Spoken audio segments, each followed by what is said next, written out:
சமூக சொந்தங்களுக்கு வணக்கம். மீண்டும் மற்றொரு காணொலியில் உங்களை சந்திக்கின்றேன். இந்த காணொலியிலும் நாங்கள் பார்க்க இருக்கின்ற விடயம், அமெரிக்கா மற்றும் இஸ்ரேல் தொடுத்துள்ள போரானது ஈரான் மீது 10வது நாளை எட்டியுள்ள நிலையில் அமெரிக்க ஜனாதிபதி நேற்று ஆற்றிய உரையானது பெரும் பரபரப்பை ஏற்படுத்தி இருக்கின்றது. அதாவது ஆரம்ப காலக்கெடுவை விட முன்னால் இருக்கின்றோம் என்றும் ஈரானின் முதுகெலும்பை தாங்கள் உடைத்து விட்டதாகவும் ஜனாதிபதி டொனால்ட் ட்ரம்ப் ஒரு புயலை கிளப்பியிருக்கின்றார். 5000க்கும் மேற்பட்ட இலக்குகள் தகர்க்கப்பட்டதாகவும் அணு ஆயுத கனவு சிதைக்கப்பட்டதாகவும் அவர் கூறுகின்றார். அமெரிக்க தளங்களை நிரந்தரமாக மூடுவோம், போர் இனிமேல் தான் தீர்மானிக்கப்படும் என்று ஈரானின் புரட்சிகர காவல்படை இதற்கு சவால் விடுகின்றது. ரஷ்யாவின் ரகசிய தலையீடு, வளைகுடா நாடுகளின் அதிரடி மனமாற்றம் என்று இந்த போரானது தற்போது புதிய கட்டத்தை எட்டியிருக்கின்றது. இவை பற்றித்தான் இந்த காணொலியில் விரிவாக பார்க்க இருக்கின்றோம். வாங்க காணொலிக்குள் போகலாம். வரலாற்றில் எந்த ஒரு அமெரிக்க ஜனாதிபதியும் எதிர்கொள்ளாத ஒரு சிக்கலான மற்றும் உக்கிரமான போரை 10வது நாளில் டொனால்ட் ட்ரம்ப் ஒரு வெற்றி பயணமாக உலகிற்கு சித்தரித்து வருகின்றார். புளோரிடாவில் டேராரில் ஆற்றிய உரையில் புடினுடான அவரது ரகசிய தொலைபேசி அழைப்பு என்று இந்த போர் வெறும் இராணுவ நடவடிக்கை அல்ல, ஒரு மிகப்பெரிய ராஜேந்திர காய் நகர்த்தல் என்பதை உறுதிப்படுத்துகின்றது. ஈரானை ஒரு பிராந்திய சக்தியாக முற்றாக அளித்து உலக வரைபடத்தில் அதன் செல்வாக்கை சுருக்குவதற்கு ட்ரம்ப் வகுத்துள்ள திட்டத்தின் பின்னணி அவரது உரையில் தெட்டு தெளிவாக தெரிகின்றது. டொனால்ட் ட்ரம்பின் உரையில் மிக முக்கியமான அம்சங்கள் என்னவென்றால், அவர் இந்த போரின் வேகத்தை முன்னிலைப்படுத்துவதுதான். பொதுவாக போர்கள் பல மாதங்கள் அல்லது ஆண்டுகள் நீடிக்கும் என்று எதிர்பார்க்கப்படும் நிலையில் வரும் 10 நாட்களில் ஈரானின் முதுகெலும்பை உடைத்துவிட்டதாக ட்ரம்ப் அறிவித்துள்ளார். நாங்கள் எங்கள் ஆரம்ப காலக்கெடுவை விட நிறைய முன்னால் இருக்கின்றோம் என்ற அவரது கூற்று அமெரிக்க படைகளின் தயார் நிலையையும் ஈரானின் பலவீனம் குறித்த துல்லியமான உளவு தகவல்களையும் அவர் காட்டுவதாகவே உள்ளது. ஒரு மாதத்திற்கு பிறகு அடைய வேண்டிய இலக்குகளை ஒரு வாரத்தில் எட்டியது ஈரான் தரப்பில் எதிர்பார்க்கப்படாத ஒரு தந்திரோபாய அதிர்ச்சி என்று அவர் கூறுகின்றார். ஈரானின் ராணுவ வலிமையை விட அதன் தலைமைத்துவத்தை குறிவைப்பதில் ட்ரம்ப் அதிக கவனம் செலுத்தியுள்ளார். 2 முறை மற்றும் ஒருவேளை 3 முறை கூட தலைமையை நாங்கள் அகற்றியுள்ளோம் என்ற அவரது கூற்று ஈரானின் அதிகார வர்க்கத்திற்குள் அமெரிக்கா எந்த அளவிற்கு ஊடுருவியுள்ளது என்பதை காட்டுகின்றது. உச்ச தலைவர் அலி கமேனியின் மறைவிற்கு பிறகு அவரது மகன் மொஜ்தபா கமேனியின் நியமனத்தை ட்ரம்ப் வெளிப்படையாக வருகின்றார். நான் அவருடன் மகிழ்ச்சியாக இல்லை என்ற அவரது ஒற்றை வரி ஈரானின் புதிய தலைமையுடன் அவர் எந்தவிதமான சமரசமும் செய்து கொள்ள தயாராக இல்லை என்பதை உணர்த்துகின்றது. இது ஒரு தனிப்பட்ட பகை என்பதை தாண்டி ஈரானில் ஆட்சி மாற்றத்தை மறைமுகமாக ட்ரம்ப் வலியுறுத்துவதை காட்டுகின்றது. ஈரான் மீதான தாக்குதல்களை நியாயப்படுத்த ட்ரம்ப் முன்வைக்கின்ற மிக வலுவான வாதம் அணு ஆயுத அச்சுறுத்தலாகும். ஜூன் மாதமே தொடங்கப்பட்ட ஆபரேஷன் மிட்நைட் ஹேமர் மூலம் ஈரானின் அணுசக்தி கட்டமைப்புகளை தகர்த்திருக்காவிட்டால் இன்று உலகம் ஒரு அணு ஆயுத பேரழிவை சந்தித்திருக்கும் என்று அவர் வாதிடுகின்றார். அவர்கள் அதை நீண்ட காலத்துக்கு முன்பே பயன்படுத்தி இருப்பார்கள். குறைந்தபட்சம் இஸ்ரேல் அளிக்கப்பட்டிருக்கும் என்ற ட்ரம்பின் கூற்று இஸ்ரேலின் பாதுகாப்பை தனது முதன்மை நோக்கமாக அவர் வைத்துள்ளதை உறுதிப்படுத்துகின்றது. இது அமெரிக்காவின் உள்நாட்டில் உள்ள இஸ்ரேல் ஆதரவு வாக்காளர்களையும் சர்வதேச அளவில் இஸ்ரேலிய லாபிகளையும் திருப்திப்படுத்துகின்ற ஒரு அரசியல் வியூகமாகும். ஈரான் போர் விவகாரத்தில் சவுதி அரேபியா, ஐக்கிய அரபு அமீரகம் மற்றும் கட்டார் ஆகிய நாடுகள் நிலைப்பாடு குறித்து பேசிய ட்ரம்ப் ஒரு புவிசார் அரசியல் அதிர்வை ஏற்படுத்தியுள்ளது. ஈரான் தன்னுடைய அண்டை நாடுகளை தாக்கியது மிகவும் முட்டாள்தனமானது என்று வர்ணித்த ட்ரம்ப் அதன் மூலம் ஈரானின் எதிரிகளை அமெரிக்காவிற்கு நண்பர்களாக மாறிவிட்டார்கள் என்று சுட்டிக்காட்டினார். ஆரம்பத்தில் நடுநிலை வகித்த வளைகுடா நாடுகள் ஈரானின் தாக்குதலுக்கு பிறகு அமெரிக்காவின் பக்கம் சாய்ந்தது ஈரானின் மிகப்பெரிய ராணுவ தோல்வி என்று கூறுகின்றார். அவர்கள் எங்கள் பக்கம் வந்து அவர்களை தாக்க தொடங்கினார்கள் என்று ட்ரம்ப் கூறியது ஈரானை தனது சொந்த பிராந்தியத்திலேயே அமெரிக்கா தனிமைப்படுத்திவிட்டதை உறுதி செய்கின்றது. ஈரானின் கடற்படை மற்றும் விமானப்படை குறித்து ட்ரம்ப் வழங்கிய புள்ளி விவரங்கள் மிகவும் கடுமையானவை.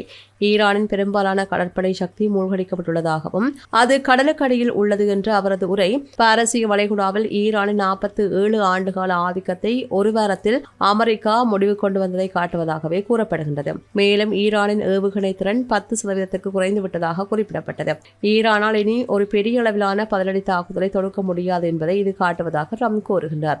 5000க்கும் மேற்பட்ட இலக்குகள் தாக்கப்பட்டிருப்பது ஈரானை ராணுவ ரீதியாக கல்காலத்திற்கு தள்ளுகின்ற முயற்சியாக ட்ரம்ப் இதனை பார்க்கின்றார். இதேவேளை ரஷ்யாவின் ஜனாதிபதி புடினுடனான தொலைபேசி உரையாடல் இந்த போரின் போக்கையை மாற்றியுள்ளது. போரை விரைவில் முடிவு கொண்டு வருவதற்கான திட்டத்தை புடின் பகிர்ந்து கொண்டதாக ட்ரம்ப் கூறியுள்ளார். ரஷ்யா மற்றும் அமெரிக்காவிற்கிடையே ஒரு ரகசிய உடன்படிக்கை ஏற்பட்டுள்ளதையும் இது காட்டுகின்றது. உக்ரைன் போரில் ஈரானின் ட்ரோன்கள் ரஷ்யாவிற்கு உதவிய நிலையில் இப்போது ரஷ்யா ஈரானை கைவிட்டு அமெரிக்காவுடன் சமரசத்துக்கு வருகின்றதா என்ற கேள்வியும் எழுகின்றது.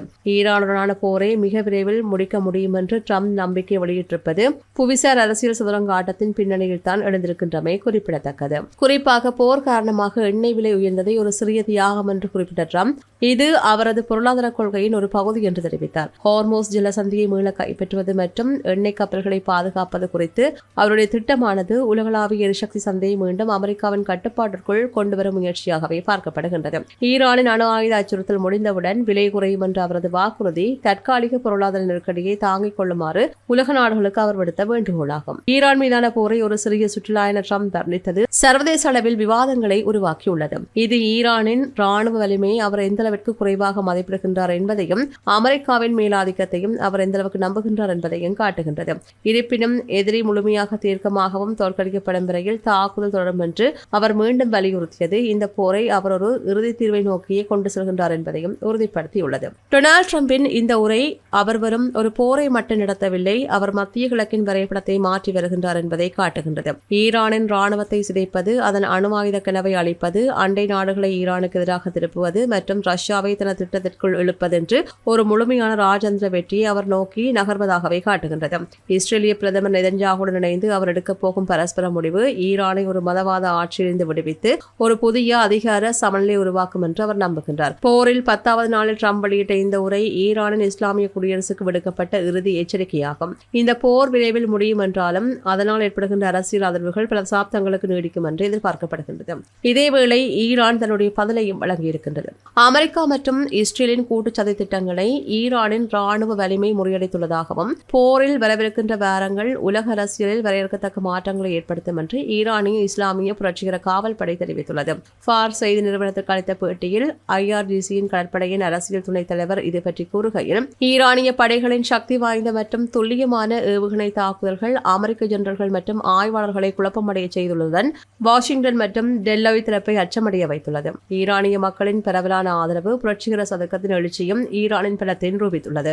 போரின் 2வது வாரம் மிக முக்கியமான காலகட்டமாகும். கடந்த வாரத்தைப் போல ஈரான் தன்னுடைய மேலாதிக்கத்தை தக்க வைத்துக் கொண்டால் போரை நிறுத்த அமெரிக்காவிடமிருந்து புதிய சமீட்சைகளை நாம் எதிர்பார்க்கலாம். இதனை அவர் குறிப்பிட்டார். எதிரிகளின் மதிப்பீடுகள் ஏற்கனவே சீர்குலைந்து விட்டதாக அவர் சாடினார். 3வது வாரத்திலிருந்து உலக வல்லரசுகள் பிராந்திய போரை தடுக்க ஈரானை நாடும் என்று எதிர்பார்ப்பதாக அவர் தெரிவித்தார். ஈரானின் கொள்கை முடிவுகள் மத்திய கிழக்கு பிராந்தியத்தில் உள்ள அமெரிக்க ராணுவ தளங்களை நிரந்தரமாக மூடுவது, இஸ்ரேல் மற்றும் அமெரிக்காவின் ஆதிக்கத்திற்கு முற்றுப்புள்ளி வைப்பது உறுதிப்படுத்த முடியாது என்று ஈரான் உச்ச தேசிய பாதுகாப்பு கவுன்சிலும் கூறுகின்றது. குறிப்பாக பிரெஞ்சு ஜனாதிபதி இமானுவேல் மேக்ரோன் ஹார்மோஸ் ஜலசந்தியில் பாதுகாப்பை பேண 2 போர்க்கப்பல்களை அனுப்ப தயாராகி வருவதாக அறிவித்திருந்தார். இதற்கு பதிலடி கொடுக்கும் வகையில் அலி ராஜானி தன்னுடைய எக்ஸ் தளத்தில் அமெரிக்காவும் இஸ்ரேலும் இணைந்து மூட்டி வைத்திருக்கும் போர் தீயின் மத்தியில் குறிப்பாக இந்த போரை தூண்டுவதில் பங்கு வகித்தவர்கள் திட்டத்தால் எந்த ஒரு பாதுகாப்பையும் அடைவது சாத்தியமில்லை.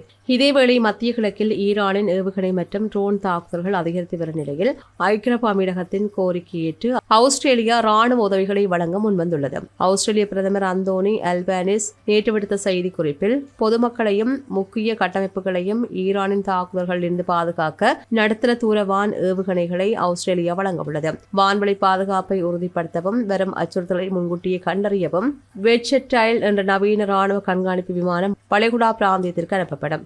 சுமார் 85 ஆஸ்திரேலிய பாதுகாப்பு படை வீரர்கள் இந்த விமானத்துடன் இணைந்து 4 வாரங்களுக்கு முதற்கட்டமாக பணியாற்ற உள்ளார்கள். எங்கள் அரசாங்கம் ஈரானுக்குள் தனது துருப்புக்களை நிறுத்தாது. எங்களது நடவடிக்கை முற்றிலும் தற்காப்பு சார்ந்தது. ஈரானிடமிருந்து வருகின்ற தூண்டுதலற்ற தாக்குதல்களுக்கு எதிராக வளைகுடா நாடுகள் தங்களை தற்காத்துக் கொள்ள இந்த உதவி அமையும் என்று அவர் கூறியிருக்கின்றார். ஐக்கிய அரபு அமீரகத்தில் சுமார் 24,000 ஆஸ்திரேலியர்கள் உட்பட 1,00,000க்கும் அதிகமான ஆஸ்திரேலியர்கள் மத்திய கிழக்கு பிராந்தியத்தில் வசிக்கின்றார்கள். இவர்களின் பாதுகாப்பை கருத்தில் கொண்டு இந்த முடிவெடுக்கப்பட்டதாக ஆஸ்திரேலியா அறிவித்துள்ளது. குறிப்பாக ஈராக் படையெடுப்புக்கு பிறகு 2 தசாப்தங்கள் கழித்து இஸ்ரேலுடன் இணைந்து அமெரிக்கா ஈரானுக்கு எதிராக தொடங்கியுள்ள போர் 2வது வாரத்தை எட்டியுள்ளது. ஈரானின் முக்கிய இலக்குகளை அமெரிக்கா தாக்கி வருகின்ற நிலையில் ஜனாதிபதி டொனால்ட் ட்ரம்பின் முரணான நிலைப்பாடுகள் இந்த போர் எங்கு போய் முடியும் என்ற கேள்வியை உலகரங்கில் எழுப்பியுள்ளது.